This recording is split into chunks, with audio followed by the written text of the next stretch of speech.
Hello, friends. Welcome to Season 2 of the Club podcast. Each week, we bring you long-form conversations with the people building at the edges of crypto and community.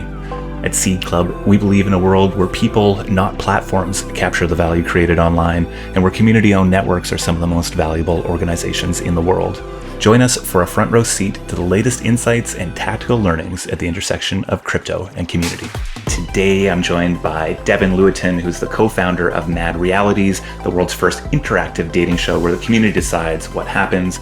Mad Realities launched a successful crowdfunding campaign on Mir last year and has since gone on to produce the show and involve their token holders in a number of governance decisions. And while this conversation was fascinating for me in a number of ways, we get into Devin's educational background and her journey from creating NYU Girls Roasting Tech Guys on the Clubhouse app to building Mad Realities. For those that remember, Clubhouse was the center of the crypto universe for a very short period of time at the end of 2020 and early 2021. And NYU Girls Roasting Tech Guys kind of took over the zeitgeist there for a minute. We explore the potential and value that there is in Creative Commons projects. We talk about their goal to turn Mad Realities into a protocol and the inspiration that Nouns DAO has provided, and what they imagine Mad Realities could look like at a larger scale. There are a lot of hidden gems in this conversation, so let's get into it.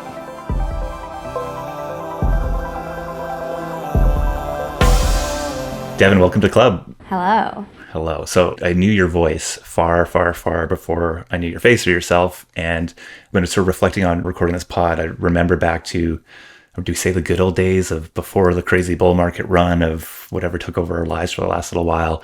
The Clubhouse was the thing, right? And, I was spending a lot of time on there. And then I heard about this thing called Shots On Club, and it had just sort of taken over Clubhouse for the moment. Can you maybe take us back to some of your earliest time, I guess, jumping into what was a fairly new space, I guess ultimately a new career for you? Yeah, I think a little bit of context that helps kind of set the scene is starting with when I graduated from NYU. I graduated from NYU 2020, height of pandemic was 2021. And I was in Gallatin, which is the School of Individualized Study. So you create your own major, taking classes at all of the schools at NYU, and then you come up with this central concentration that's very interdisciplinary and niche to you. Mine was called The Power of Conversation. So it was essentially what makes a good conversation between people, regardless of how well you know each other. And then how do you build it into the products we use? It was a combination of linguistics, comp sci, design, and history of tech, philosophical side of tech. And I was working at a chatbot in college, which was kind of the guiding thing in my life that made me focus on this part. Specifically, conversational interfaces, I loved them. But I also did a lot of social things in college and ran dinner series where people would talk and tried to create matchmaking type situations, which makes sense. I worked at a company this past year doing engineering, and that's when this Clubhouse show started. So I was working at a company called Clay doing product and engineering. And then in February, while I was there in 2021, was when Clubhouse was exponentially growing. I had been on Clubhouse since it first opened back in 2020 because I was looking for a job out of school. And so it was very aligned with what I was studying and I wanted to work there. So at the time that our show started in February, the people that I had known from the app had millions of followers, which is an important piece of the story. But basically one night after my friends and I had been on the app for about a week together, I invited my friends on, we started this room that kind of blew up. But basically our room, on the second night we ever ran it, we had 5,000 people listening to us live running what we called a bar simulation. So basically in our room, people in the audience would raise their hand, come up and shoot their shot at someone else in the room. And then we would roast tech guys if they had a bad pitch or talked about their business. And it kind of started accidentally where we were doing this all drunk in our bedrooms during the pandemic. And then people were tweeting about it, being who the fuck are these NYU girls roasting tech guys? And so we called it that, and it kind of just took a life of its own overnight. We ended up running it for about 6 months and had a bunch of celebrity guest judges on it. Cody Ko was on it, Tinks, Diplo, and then it was also Justin Kahn and Stuart Butterfield. It was a mix of tech founders and then also just people on the internet. And we would work with brands to give away prizes for the best pitches, which was an interesting way to integrate brands into Clubhouse in a very unique way. I just kind of became obsessed with it. I was at first I thought that this was something I would never want to identify with, something called NYU Girls Roasting Tech Guys felt so against what I was doing. I was going down like a track of enterprise SaaS engineering. And then I was like, this is who I am. I am an NYU girl roasting a tech guy. I felt like it was like my two networks coming together, and my friends and our world and the people that I knew from just like interning at startups and kind of getting to know the land when I was in college. That was very cool. It's a lot of the inspiration for what we're doing at Mad Realities now, but it was very interesting. Honestly, I think you can compare Clubhouse and the wave of Clubhouse with crypto, and like how when there's attention on something, what types of things jump out to people. Yeah, I think that's so funny just to see the through line there. I didn't sort of realize the background in your education, and I think as we get through this conversation, people see how it sort of flows into a lot of what you're doing right now. So take us up to today, because I think you sort of have this history of capturing sort of a zeitgeist at the moment. And then like, what is your day job today that you're no longer in enterprise SaaS? Well, yeah. So after I was working on the Clubhouse show, I knew that there was something there that I wanted to work on. Like I felt like it was this kind of glimpse into what the future of content is going to look like in the next couple of years. It's like live, interactive, audience sentiments reflected in the content, like people are actually participating in it. And I knew I wanted to build out something more beyond just one show, and it was something that we were all interested in. Like everyone in the group had ideas of what it was supposed to be. I ended up stopping working on the show last summer in July and left my job at the same time, kind of saying like, okay, I'm going to take a step back and figure out what I want to do. And that's when I started working with Alice, my co-founder now more. We had met when the Clubhouse show started. She was working on a Clubhouse competitor for niche internet communities like K-pop, anime, specifically like teenage girls. Like that was the demo instead of networking. So we were spending more time together and we're exploring the NFT space when it was starting to have that crazy hype in August. And we were excited about like taking all of the conversations and thought leadership pieces on DAOs and applying it to content. So rather than governing a protocol, what does it look like to govern a show? And so we were exploring what it would look like to create a show that was uniquely enabled by this tech. Put out a post on Mirror after you had sent me Electra, the Electra project from Songcamp. And I literally looked at that crowdfund and was like, let's do it like this. Let's make our NFTs look like this. Let's like put it out into the world. And like, we didn't know what we were doing. We're just like, okay, this is an interesting idea. And it feels like people aren't necessarily like thinking about the intersection of crypto and media yet. And so we put this out, had 172 ETH of passes minted, which lets people vote on the cast each week of our dating show, interact with it live each week, and then have a say in who wins in the finale. And so we like put this out there and then got a lot of initial interest and excitement around it. And we were like, okay, fuck, we're going to put on this show. Like we're going to produce a real show in New York, I guess. And then we ended up kind of assembling a team around it, put together this show Proof of Love this spring, which was very cool. We had our finale on May 1st at Webster Hall and had, I think, over 1,000 people there. It was supposed to be like 850 was like seating capacity, but there were a ton of people who showed up at the door. And we think of this first show that we did as this like proof of concept for something larger, where we're focusing specifically on what it looks like to use content to create these like shared experiences with community where people are co-creating. You can crowdsource creativity. People can have this like special relationship within the community itself. Like how do you exist in the world around the show that's being created? And then down the line, really like what does it look like to even put that in the hands of the public and say, hey, you own this show with us. Like we're really interested in Creative Commons, like Nouns DAO. I'm going very into just like how we're thinking about things in general, not what I'm doing day to day. But really now what it looks like day to day is after we did this first season, which was 5 episodes, which entailed casting on Mondays, filming on Wednesdays, editing over Thursday, Friday, Saturday, releasing on Sunday with a live show, and then casting on Monday, which was chaotic, but great. We now are in this phase where we've like taken a lot of our learnings from this and are essentially saying, okay, what really worked? What didn't work? What would we like to focus on next? And what are our goals to take from this to go from one show to more like a network and a protocol? I think what stands out to me is just how so many of our early conversations were you exploring just different angles of this thing. Like you had always had a very thoughtful approach to maybe where monetization or brand integrations might look at. And it was very not the traditional way, like come sponsor my show and we'll go do things. That some of those early conversations really stand out. And when I think about like the approach that you're taking right now, and even through that lens, like my guess is you're going to learn so much over this next little while around how all these pieces go together, and that I love just the idea of, I mean, it sounds chaotic to do 5 episodes in a row like that. Like, I don't know. It was, honestly, I think it was the magic that brought people in. I think that people were like, what the fuck is going on over there?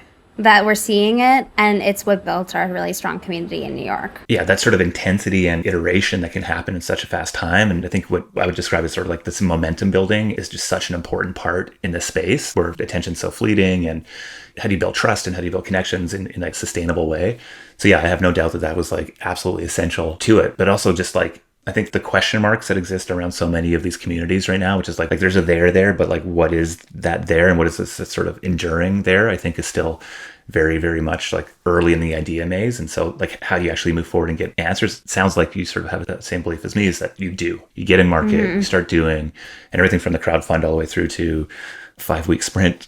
Sounds like you're pushing forward to it. So you did this crowdfund, which was sort of like an amazing way of getting initial interest and attention on it. And it had a really novel hook to it, right? So I'm going to buy these roses tied into obviously reality TV in a big way, but it would sort of give you as a holder access and a say.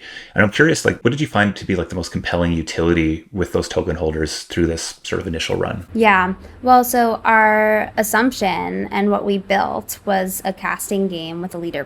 It was like a casting race. And so people would upload a video of themselves saying like, hey, I'm Devin, I'm 24, I live in Williamsburg, and I guess I'll go on this show because I literally have no other options. I've tried it all. Or like these like ridiculous kind of MTV style videos. We built this where it was like a dating app. So it looked like Tinder. These profiles are cards and you swipe on them left or right. And then it ranks them in a leaderboard and only rose holders could vote. That was something that we built that we thought was really fun to kind of like make people nominate their friends and kind of make a fool of themselves. And it's like content that distributes mad realities for us. It's like user generated content. That was the first thing that we assumed when we were building. I think after speaking with some of our rose holders and understanding what people liked the most, I think that people want more things to vote on. People are interested in, maybe it's as small as like, I want to decide what someone wears, or like, I want to like eliminate people, to I want to decide what we should fund next, and I want to think about what grants look like, and I want to be able to get a notification on my phone and just vote because I like making decisions around this stuff, but I don't want to like sway the game. Like that's like a thing that we've heard from like a whale in our community. So I think from this first show, one of the things that we did really well was build this experience around it that felt very magical if you got to be next to it. And we really ended up prioritizing in person because it was kind of like indescribable what it felt like there. But a lot of people were saying it felt very special. And so I think one of the things that's going to be important about the next show we do is how do we really nail the flywheel with the way that our token holders interact and have an experience that feels good no matter where you are. So like the online experience, that's going to take building out a little bit more of a custom experience where you have like a very thoughtful architecture to your community. Yeah, it's interesting. You start to see like a wider breadth of how people want to participate. And then the challenge then becomes like, okay, how do you actually build meaningful pathways to that? And there's also this separation between like people who say they want to be very active in governance and run grants and stuff like that, and fairly big delta between the people who actually want to do the work that's actually required to do that.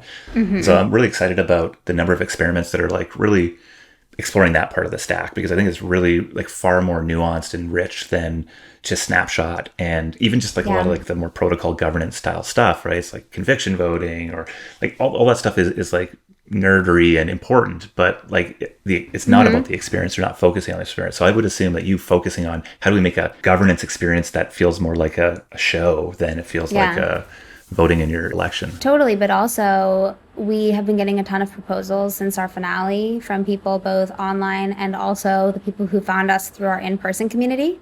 And it's people in New York who are looking to build out more experiences for consumer-facing things and want to partner because we have distribution that they like is complementary. And I think it's pretty cool to think of ourselves as bootstrapping a network where we can actually find other people who want to propose and actually have more use cases for people to contribute to. Like there's a lot of experiments we want to run in the next couple of months with other people as well. And so it's like for us, we want to make sure that we actually have the bandwidth to be able to properly design our community in the way we want to. Because one of the things that's amazing is the fact that we went from a crowdfund to this show to everything in 6 or however many months. One of the things that gets lost there is you move fast and then sometimes you don't get to design it the way you would in retrospect. And so I think it's nice now to be able to really like make judgments based on the fact that we actually know what we should be doing a little bit better. There's just such a consistent thing for projects that I think have done. Yeah, you have to capture the momentum in the moment, but there's just no way to do it right the first time. And like the feeling of like, oh, right, I really wish we had done that. But I mean, you're set up to do that now, which is exciting. But it's so cool to be able to experience something and then have this experience and insight that most people don't get because you're exploring in a space that's being designed. I think it's very cool to get to have that expertise. When I reflect on just the exciting time that C Club has been, the privilege of being able to do that is probably one of the highlights. You're just in like this new space constantly. And like, I think you're going to be in that new space for a long time. At least I don't see like I'm sure there'll be focus, etc. But I always think of like we're building houses on quicksand and but we need roofs over our head and we need places to hang out. But most of these things we feel like are going to be like enduring probably aren't. And so as a leader of a project like this, you kind of need to both be in this like building the foundation space, but also like with the knowledge that the tide might come in and you'll have to go build a raft or something for a while. Yeah, totally. Maybe that's more of my bear market analogy right now. I don't know. No, I understand. I'm following. So I had a tweet that I saw come through recently that I thought was like the example of product market fit here, which it says, "Nice to meet you too. I hear you're the person to go to for eligible desperate singles in my area." Oh, and you replied, "Guilty." Guilty. I think it's from a TV show. Yeah. That one actually unclear if that's gonna happen, but if it does, alpha from paying attention to that tweet. Yeah, I was using this as more of a transition because I think in you were sort of explaining like we sort of see like V1 of Mad Realities as like an interactive TV show, game show production, whatever, and you have these sort of probably a whole lot to get into there. You could go build a business just around that. But I heard you refer to this as sort of building a protocol or a network. Can you sort of unpack that a little bit? How is that different from what you're thinking about right now or maybe previously? Yeah. Well, I mean, for starters, our team, it's changed now. Actually, our team is more on the entertainment side in its current form, but we're starting to build out our engineering team. But Alice and I are both from like tech backgrounds. We're not going to be the people who make the best reality TV or the best content in general. Like we have an idea of what feels like mad realities and like is undeniably mad realities. But I would say opening this up and letting other people get an opportunity to create inside of our universe is really important to us. And so when I think about the way Mad Realities is constructed, I think about we have one big thing that we create. It's like a Mad Realities original. Like later this year, we'll do another show. The thing that's going to bring in new people, it's going to be the experience that's interactive. It's going to be the thing that you're like co-creating this show. But then with that, it gets to channel eyeballs to other types of projects in the universe. And so to us, it's really interesting to think about how can we find people who are excited about what we're doing, understand what we are working towards, have their own ideas that are adjacent, where in a Web 2 world, you might just call it a partnership, but like in Mad Realities and with it, a more Web 3 organization, you could actually have them earn tokens for the types of projects they work in. I look at like Nouns DAO. We talk about Nouns DAO all of the time because we worked with them. They were one of the sponsors on our finale. And it was very cool because we made the proposal to Nouns with the help of a friend who owns a noun. We basically proposed, hey, we are putting on this show. Here's how we can plug Nouns DAO into this and put the glasses on our screen. And but like, there's very like, it's almost like a cult symbol. It's not even like this like slapped on sponsorship. It's kind of like this funny symbol throughout the event. But how can we bring Nouns DAO in front of a new type of audience in exchange for a grant?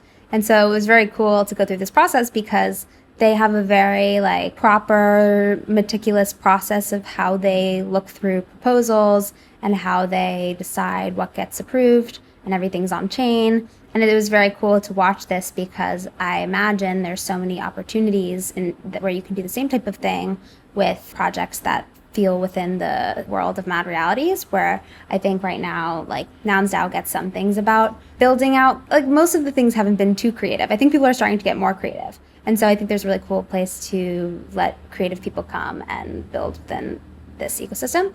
and also create views on top of our own content. Like that's a big thing that we talk about. Nouns, I think, is going to be a topic of conversation for the next while. I think it's very clearly a new primitive that has an incredible velocity in proposals, etc. So I'm stoked that you. I think it's amazing though. I look at it and I'm like, oh my God, I need to do more like this. This is so effective. Yes. I mean, I feel like we could go into nouns for a long time. I have a lot of thoughts. I'm a little nouns holder. I do not have nouns right now, but fascinating. And I think what we're going to see is a lot, like the insight from nouns is this funding protocol layer, which is at more of like the social stack rather than at the sort of technical stack or like technical layer, I guess. And I think it's going to be fascinating to see how effective these teams can be. Because I think traditionally DAO treasuries have been very ineffectively used. Right? If we look at like DeFi treasuries, Uniswap, et cetera, there's like billions of dollars locked up in these things and very, very few proposals. When you go over to Nouns, it's like 20,000 ETH locked up in it, but an incredibly high velocity of proposals that are coming through. And so it's just sort of interesting to see these experiments on different angles. But yeah, I think you could take that funding model and it's going to be applied in very different ways because the mechanism that Nouns uses, maybe at its core could be applied to what you're doing there. But I'm assuming there's many different other sort of design aspects you'll have to approach to ultimately get what you're doing. Well, one of the things that we talk about all the time, like Alice and I both have spoken a lot about how Creative Commons is interesting for something like Mad Realities, similar to Nouns, and the fact that right now with the traditional piece of content that is owned by a network, if someone tries to make a spin-off or if someone tries to make a fan cam or if someone tries to make a dubbed version, like all of those things will get taken down and cease and desists will be sent. And so there's something pretty cool about the idea. We joke, like, what if someone wanted to make a spin-off of like Harrison from Proof of Love's rap career? Or like, what if someone wanted to do Proof of Love LA or Proof of Love NYU? There's so many different types of ways that people could interact with it. And I think that's pretty cool too. We've talked about that a lot for ways to incorporate Creative Commons and experiment with it with content. Yeah, so that's interesting. I think a lot of people are going to look at Nouns and even just how I phrased it and thinking of it as more like maybe a technical or financial innovations. But I think what you're talking about there is just how it's actually going to be the most exciting brands that get built here, where their communities feel like they have deep ownership and where you've built this sort of pathways to really perpetuate that out into the world. Because what is the biggest challenge that we have if you're trying to launch anything today in a very noisy world? It's capturing attention. And there is, I think, a big difference between somebody holding an NFT that is not their IP or they don't have access to the IP or whatever versus one that is just like, not only is it accessible to share, but it's like encouraged and it's actually the core reason why. So that feels like a fairly big shift. One thing that's very cool is if you look at Nouns and the outcome of the proposal from Mad Realities, we proposed this idea for them to be a sponsor for an exchange for ETH. To them, they approve ETH going to us. We do all of the work. They don't do anything. We are propagating Nouns into the world.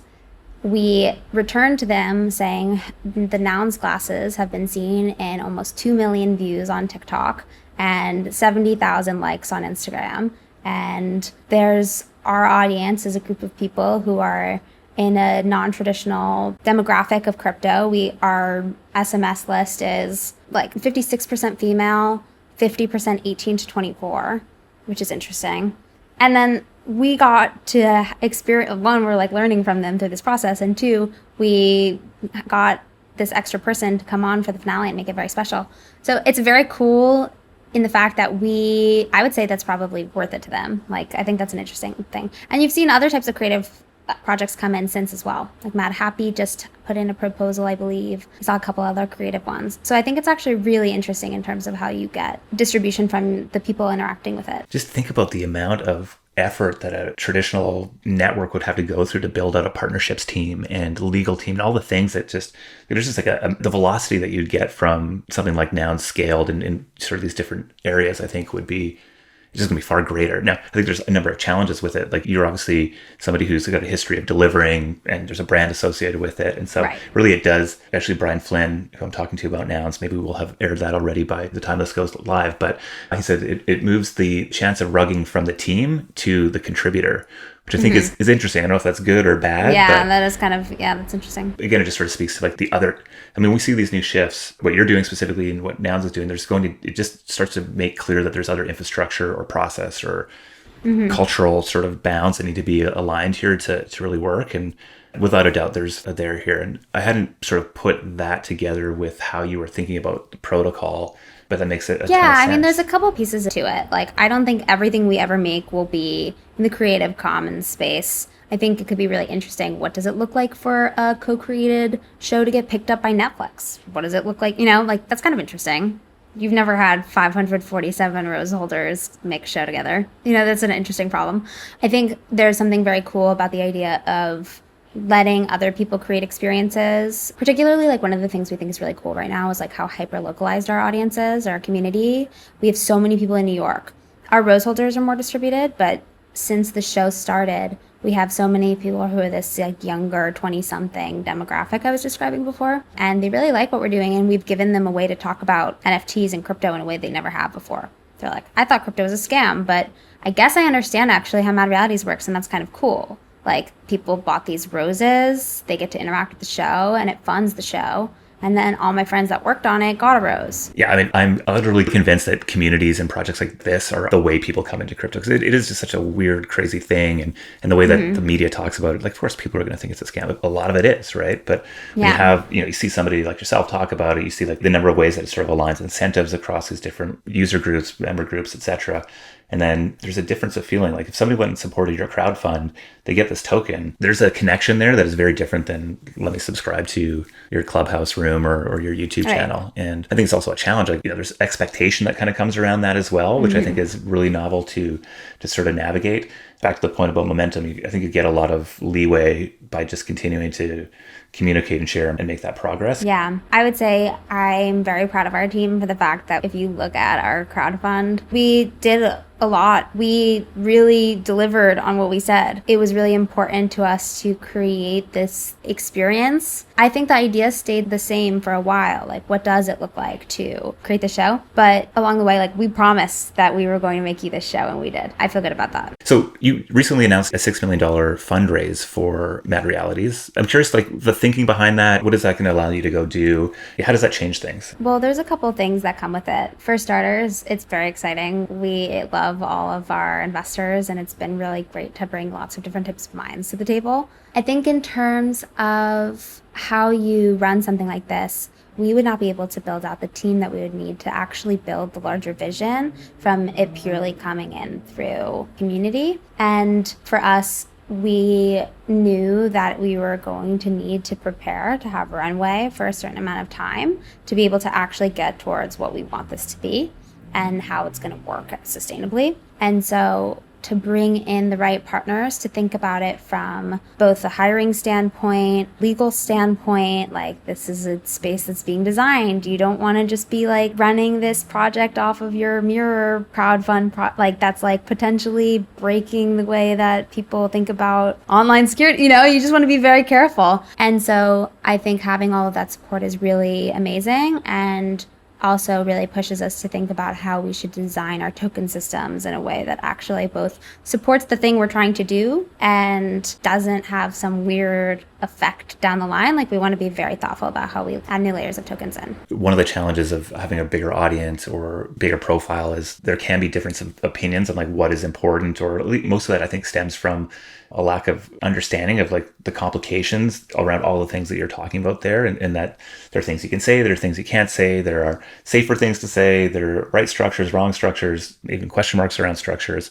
And, as somebody leading a project, there is this sort of gap that can kind of exist there between like the ideal state where you'd want to get to and sort of where you are today. I think we really try to suss that out in projects that we work with through thinking about like, what is the big vision? Like, where are we trying to go? And yes, we might need to make some compromises in the steps to get there to ensure we sort of find product market fit, or we build the structures that we're comfortable with. But I think like that sort of deep belief in Web3 as like a novel new form of ownership or membership or having a stake in these things, for us is super important. I know you sort of talked a little bit about that big vision of like where you want to go. How are you thinking about sort of the long run and how you pull your existing members into this sort of new experience you're building? Well, I mean, so what we imagine Mad Realities looking like at a larger scale is, again, this idea of many people creating. It's not just us creating content, and all of these people earning things based on their contributions and the value created out of it.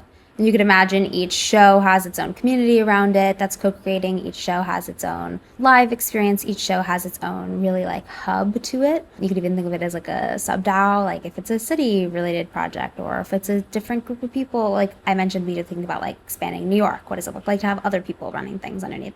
I would say that to us, plus thinking about how to build out the nice UI and UX experience on top of all of the like more intimidating pieces of the technology in Web3 so that more people feel comfortable interacting with this.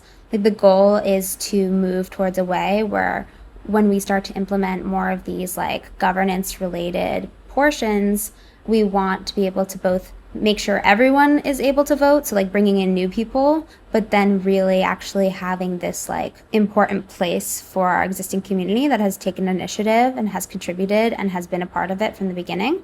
Like it is very much to our rose holders. There have been people who have been very involved from the beginning and have helped us in many ways. I think it's cool as we start to actually move towards like setting up this architecture to let people plug in more. That if you're there and you've been here, we see you and we recognize you, and like you are very much a part of how we think about everything that goes forward. It's always, that's why we don't just introduce new things without thinking about it. It's like you want to make sure that you really help and are like aware of the people who have been there from the beginning. Having money right now to go build a vision that is going to empower a ton of creativity on top of it, I think is just like, I mean, C Club's in a similar position. Like I feel it is such a privilege to be here, and what a powerful time to really be in a place to be able to put your head down and build. I'm certain that the end state of Mad Realities doesn't get found in the next 6 months, right? It's probably over many cycles or years where you really start to see what I'm picking up as your vision here, which I think is really fascinating. Would you describe maybe the network or protocol you're trying to build as like the Web3 network in a way that like NBC might be? Like, is that the same sort of grandiose scale we're looking at, or bigger maybe? Okay, well, it's interesting to think about TV. Like definitely that is a thing we talk about. Imagine like a TV channel. Imagine like a TV, like an old TV, and you have 8 p.m. is the Mad Realities original show, but what comes at 7 p.m. and what comes at 9 p.m. and what comes at 9 a.m. Like maybe it's the town hall at 9 a.m. It's interesting to think about how you actually have this like limited space for attention, and there's one thing playing at a time. In the beginning, it's one channel, but maybe it is a network with many channels. So that's like one way we think about the content. But I think it's somewhere between like the network, but then something more like social media, where it's not all highly produced content, but it actually might even look more like TikTok at sometimes. Like, what does the experience look like? I think it's all about how people choose to document it. So when I think about the different types of things we could create this summer and the types of proposals we've been seeing, there's some where documentation looks like having a very strong like strategy for how you distribute on TikTok. And others, it's like, what if it was a show and this is how you plug it in? Like, this is how you plug people in, and this is what like it should look like. Like, there's range. One, you like have to kind of figure out how to have the right credentials. But one of the things that's interesting about moving more towards this like social media content is just the turnaround time. Like the way that people get to plug in and interact and create and not have to wait a couple months in between is really interesting. Yeah, I mean, I'm a Reddit user. I mean, maybe addict at some point in my life. I feel like I've weaned myself slightly here. But core to like the mobile experience on Reddit is this TV show, essentially, right? It's like community TV. It's always live. There's always about 20,000 people watching the thing. I didn't know that. Yeah, I mean, maybe it's just on mine. I don't know. But like that's totally very cool. That I like that. Let me just see. Yeah, there it is still, right? And so like, I think it is sort of interesting when these social media apps have been able to capture and aggregate that attention, and now they're trying all these different, everybody's got stories, and maybe everybody will have community TV, but I think there's like, you're almost coming over top of all these different type of modes, whether it's Twitch or it's TikTok. And like maybe there is, the consistent business model of the internet is unbundling and bundling, right? And so I think we're seeing that maybe simultaneously in a lot of these sort of Web3 projects. So it's kind of interesting to think of where that lands. And what comes up for me is just like a lot of the hard things about building something like what you're building right now is making decisions, because it seems as if there's almost like an infinite number of directions that you can go. You got me excited about 10 here already, and my guess is you can't go do 10 things. So how are you thinking about maybe that leadership or decision and how this vision is being shaped right now? Yeah, well, it starts with core team. I think one, it's like I've changed the way, like when I think about who we're hiring and what we need to be able to really flesh out. First, it starts with the person. So the vision changes even with each character that we meet. But I would say there's a couple pieces that are missing right now that we need to build out more. And that's how we start to move towards it. So the first is we're actually like building out an engineering team to build our product, which we're going to be working on through late summer into as long as we build. And then we are going to be bringing on someone to oversee community and really work on merging our communities, because right now we have this split between people who are on Twitter and people who hold our roses and people who are in our Discord and people who are in New York and are on Instagram and TikTok and like are coming to our live events. And I think there's something that should be somewhere in the middle that people really can like all understand and talk about it in the same way. And so like merging our community, and with that getting the idea of how you can vote on things and how you can bring multiple types of people in to make decisions within this. Like it should be a very user-friendly experience where you're voting on the show, but you can also vote on other types of projects to get funded. But that part isn't that crazy to understand to someone in New York who's never interacted with any protocol before. Like there's lots of different ways to start to think about how community and social and creative all come together. Creative being the people working on the content internally, social being how you market yourself, community being how you run an online community and in-person community. And then I think like it starts to just become a lot clearer what you're building as you fix that. It highlights the immense challenge of doing that, really. Like that's a difficult thing to do, even if you're just trying to bring these different channels together. But like that little piece right now, let's just call it governance, whether that's like the gamification of a game show or it's the actual decision around protocols. We're really not good at that right now. I mean, we have like, we can go do it. We have the tools to go do it. But the information asymmetry that lives between a core team and a rose holder who lives in Montana, who's just, despite being in your Discord or in your community all the time, there's just such a big gap there. And so, and the way that we're trying to expose governance decisions right now is like, here's a well thought out proposal and you give me a thumbs up or a thumbs down. But no business runs like that usually, right? There's a lot of shaping and discussion. And I think like this idea of like a consumer layer on top of governance is actually the thing that you've got me pretty excited about here. I've been thinking about it in a few ways, but like, should governance be more like TikTok, or is it more like how do you actually expose the nuance of both like the context of the proposals coming up in, and then all the decisions that have gone into shaping that proposal? I'm pretty certain that the way we're doing it right now isn't the way. And I think that sort of like these live experiences in some way or video could really be a pretty big unlock here, though don't really have a clear vision. My thought on consumers understanding governance is more like, how do we take the people who have been enjoying interacting with what we've created in New York and give them more types of things to vote on?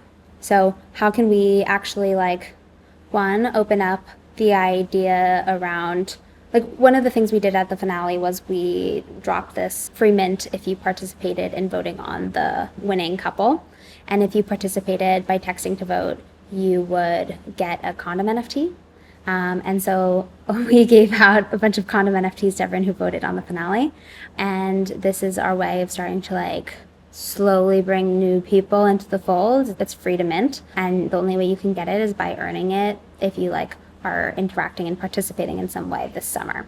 And it's specific to summer. And so this is like our way of bringing in new people. It's not like the same as a rose. It's this like fun little like raunchy like little token of past participation. But I think it's an interesting way to start bringing people in so they can say, oh, well, I have this condom, what can I do with it? And then they're like, I can come to parties, I can participate in the content they're making, I can vote on certain things that are coming in that they're thinking about. So this is how we're thinking about what we set up next, which is interesting because I think the fundamentals of the technology right now in this space are actually not too hard to understand. They just don't have the right use case that speaks to the audiences that don't understand it. And so I do believe that there are interesting ways to, while still feeling slightly centralized as you're like riding with the training wheels on guardrails, you can create something that people understand how to interact with and build it in a way that's very, very like smooth. I have the pleasure of speaking with James Young, who's the founder of Collabland, quite often. And the thing he shared with me really early on, which I think very much rings true to me, is that crypto's performance art.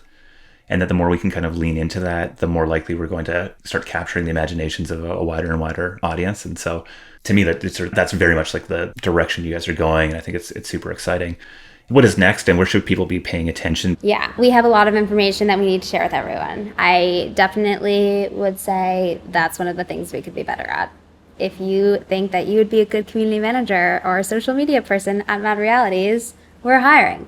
But I will say there's a lot that we have in store for the summer. We are specifically thinking about running multiple different types of projects that experiment with different parts of crypto and media. So that's vague, but we'll release this soon, kind of giving you an idea of the types of things you can get involved with. Also other ways to potentially earn condoms. So you gotta get that condom.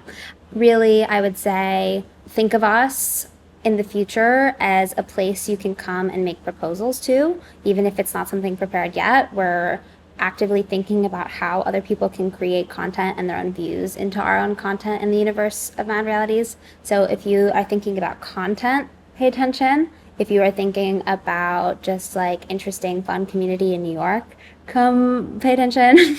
I'm like, come listen. No, but there will be more ways to get involved, and we'll make it much clearer on how you can. And also not rush everything every week, so that if one day you come 3 weeks later and you're like, 3 weeks of this show happened? It was not enough time for people to figure out. I think you guys have done an incredible job, and I think anybody who sort of speaks to you and your team is going to be pretty excited about the opportunity ahead. So appreciate you sharing that story with us today and continue to expand my view of the world. A C Club show in the future? Maybe I know, you want to do Shark Tank? Yeah, I was going to say. No, literally. But what would be cool is like, okay, let's say you have that idea and then someone's really good at content and wants to work on, like you could pair people, or you could even just make it so you have like someone who's making TikToks of it. I don't know. There's so many different ways to create it. I think it's like a new way of thinking of a brand partnership, but there's like actual more stake in it. Like it's kind of cool if you think about it that way. Super cool threads that we've been exploring for sure. Devin, really appreciate you sharing your time here. You are a breath of fresh air, and really excited to see what you guys build. Thank you. This is great.